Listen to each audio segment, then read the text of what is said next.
कक्षा 7 की ऑनलाइन कक्षा में आपका स्वागत है। जैसे कि मैं आपको गणित विषय का अध्ययन करा रहा हूँ और गणित में हम घात और घातांक का जो अध्याय कर रहे थे उसमें जो आपका नया टॉपिक है वो है मानक रूप। किन्हीं भी संख्याओं को मानक रूप में व्यक्त करना। अब ये मानक रूप होता क्या है? तो मानक रूप देखिए, इसकी परिभाषा आपको देखनी है कि किसी संख्या को 1.0 और 10.0 के बीच की एक दशमलव संख्या जिसमें 1.0 भी सम्मिलित है और 10 की किसी घातांक के गुणनफल के रूप में व्यक्त किया जा सकता है। ये जो रूप जो होता है वह मानक रूप कहलाता है। यानी जो भी संख्या है आप उन संख्याओं को 10 की घातांक के रूप में व्यक्त करना है और जो 10 के घातांक के रूप में तुम जो व्यक्त करेंगे तो उसका जो मान होगा वही इसका मानक रूप कहलाता है। अब इसको हम उदाहरण के द्वारा देखते हैं। अब देखिए, संख्या है हमारे पास 5985। 5985। तो देखिए, सबसे पहले 5000। तो 5000 में अगर मैं इसे लिखूं 5 × 1000 और फिर प्लस लिखूं पीछे 985, तो ऐसा हो सकता है? 5985। अगर ऐसा नहीं कर सकते तो देखिए, इसमें आपको 000 कोई शामिल नहीं है नहीं है ना। तो हमें जैसे हमने संख्या को बोला 5000, तो इसका तो पक्का हो गया 5000 में जीरो कितने होते हैं? 3 होते हैं। तो अगर हम 3 जीरो इसमें से अगर निकालें तो हम क्या करेंगे कि इन संख्याओं के अंदर हम 1000 का क्या लगाना होता है? भाग लगाना होता है। तो यहाँ पर क्या लग जाएगा? जैसे 1 2 3, तो यहाँ 3 संख्याओं से पहले आपको क्या लगाना है? दशमलव, फिर इंटू इस 5000 के 3 जीरो हो गए अलग, तो हमने इंटू 1000 कर दिया। क्या कर दिया? 1000। फिर इसको लिखा हमने 5.985। अब 1000 है तो इसको हम घातांक के रूप में लिख देंगे 10 की घातांक 3। 10 की घातांक 3। अब ये जो लिखा गया है ये क्या कहलाता है? मानक रूप कहलाता है। कि 5985 में से अगर आपको इसको घातांक में बदलना है तो हम क्या करेंगे? पहले 1000 में से 5000 के 3 जीरो अलग करेंगे। तो जैसे ही अलग करेंगे तो पीछे से 3 संख्या गिन के आपको आगे क्या लगाना है? दशमलव लगा देना है।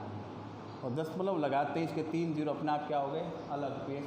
अब ये संख्या 5000 नहीं है, 5.985 इंटू 1000 है। ये संख्या उतर गई और 1000 को हमने घातांक के रूप में बदल दिया। अब अगला है आपका, देखिए, इकाई, दहाई, सैकड़ा, हजार, 10,000, लाख, 10 लाख और करोड़। अब इसमें देखिए कितने जीरो है आपके। अब तो हम पहले इसको टुकड़ों में बांट देते हैं। 5 इंटू 1 करोड़, क्योंकि 5 करोड़ की संख्या है। 5 करोड़ बना कैसे?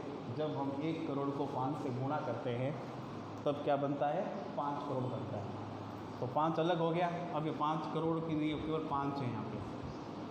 इंटू, अब इसको 10 के घातांक के रूप में बदलना है तो हमने लिखा 10। अब जीरो की दो कितने हैं? 1 2 3 4 5 6 7, तो 10 की घातांक 7। ये आपका मानक रूप। इस प्रकार से आपको मानक रूप निकालना है। ये एकदम छोटे छोटे सवाल हैं लेकिन आपको ध्यान रखना पड़ेगा विशेष। अब देखिए अगला सवाल। संख्या है आपकी इकाई, दहाई, सैकड़ा, हजार, 10,000 यानी 65,000।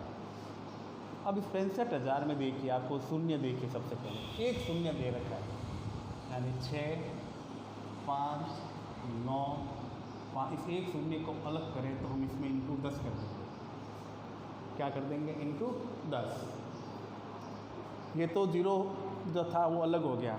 अब ये 6595 है। अब यहाँ देखिए 6595 तो अगर इसको हम अलग करें हिसाब, यानी 6595 का अगर 2 करें तो एक तो बनता है 6000 और एक बनता है 595। तो इसमें देखिए कितने जीरो शामिल होते हैं, 3 जीरो शामिल होते हैं।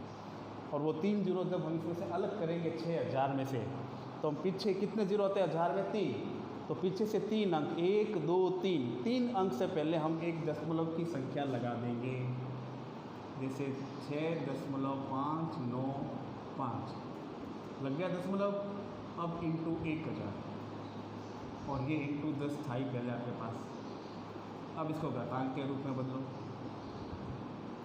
तो ये तो हो गया 10 की घातांक 3 और ये सिंगल 10 एक कभी लिखा नहीं जाता, तो 6.595। अब आपको पता है कि जब आधार एक जैसे होते हैं और गुणा का चिन्ह हो तो घातांक के जुड़ जाती है, तो 3 ये 1 ये कितने हो गए 4, तो 10 की घातांक 4 और ये आपका आंसर। तो इस प्रकार से आपको, तो जैसे परिभाषा थी, किसी संख्या को 1.0 और 10.0 के बीच की एक दशमलव संख्या जिसमें 1.0 भी सम्मिलित है और 10 की किसी घातांक के गुणनफल के रूप में व्यक्त किया जा सकता है, तो इस संख्या के इस रूप को मानक रूप कहते हैं। तो जैसे 5 करोड़ था, पहले हमने क्या किया, 5 करोड़ को अलग किया, 5 इंटू 1 करोड़, यानी हम 1 करोड़ को 5 से गुणा करते हैं तब 5 करोड़ होता है। तो हमने इसको 5 का 5 आ गया, अब 1 करोड़ को हमने घातांक के रूप में बदल दिया, तो ये जो रूप आया ये इसका मानक रूप कहलाता है। अब इस प्रकार के आपके पाठ्य पुस्तक में क्वेश्चन दे रखे हैं, आप सभी उनको हल करने का अभ्यास कीजिए। धन्यवाद।